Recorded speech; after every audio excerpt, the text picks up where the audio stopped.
Hello friends, welcome to my channel. बच्चे ने दी माँ बाप को एक सीख। आज एक नई कहानी के साथ आपके सामने आई हूँ। किसी गांव में एक बूढ़ा व्यक्ति अपने बेटे और बहू के साथ रहता था। परिवार सुख संपन्न था, किसी तरह की कोई परेशानी नहीं थी। बूढ़ा बाप जो किसी समय अच्छा खासा नौजवान था, आज बुढ़ापे से हार गया था। चलते समय लड़खड़ाता था, लाठी की जरूरत पड़ने लगी, चेहरा झुर्रियों से भर चुका था। बस अपना जीवन किसी तरह व्यतीत कर रहा था।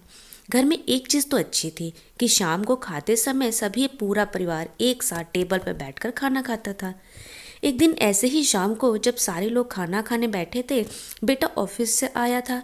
भूख ज़्यादा थी सो जल्दी से खाना खाने बैठ गया और साथ में बहू और उसका एक बेटा भी खाने लगा।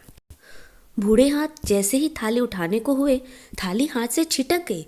थोड़ी दाल टेबल पे गिर गई थी। बहू बेटे ने घृणा की दृष्टि से पिता की ओर देखा और फिर से अपना खाना खाने लगे। बूढ़े पिता ने जैसे ही अपने हिलते हाथों से खाना खाना शुरू किया तो खाना कभी कपड़ों पे गिरता तो कभी जमीन पर। बहू चिढ़ते हुए कहा, हे राम, कितनी गंदी तरह से खाते हैं। मन करता है कि इनकी थाली किसी अलग कोने में लगवा देते हैं। बेटे ने भी ऐसे सिर हिलाया जैसे पत्नी की बात से सहमत हो। उनका बेटा यह सब मासूमियत से देख रहा था। अगले दिन पिता की थाली उस टेबल से हटाकर एक कोने में लगवा दी गई। पिता की डबडबाती आंखें सब कुछ देखते हुए भी कुछ बोल नहीं पा रही थी। बूढ़ा पिता रोज की तरह खाना खाने लगा। खाना कभी इधर गिरता कभी उधर गिरता। छोटा बच्चा अपना खाना छोड़कर लगातार अपने दादाजी की तरफ देख रहा था। माँ ने पूछा, क्या हुआ बेटे, तुम दादाजी की तरफ क्या देख रहे हो और खाना क्यों नहीं खा रहे? बच्चा बड़ी मासूमियत से बोला, माँ, मैं सीख रहा हूँ कि वृद्धों के साथ कैसा व्यवहार करना चाहिए।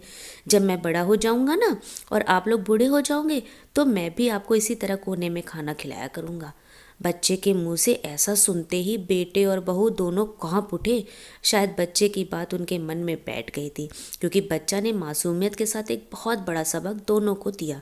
बेटे ने जल्दी से आगे बढ़कर पिता को उठाया और वापस टेबल पर खाने के लिए बिठाया, और बहू भी भाग कर पानी का गिलास लेकर आई कि पिताजी को कोई तकलीफ ना हो।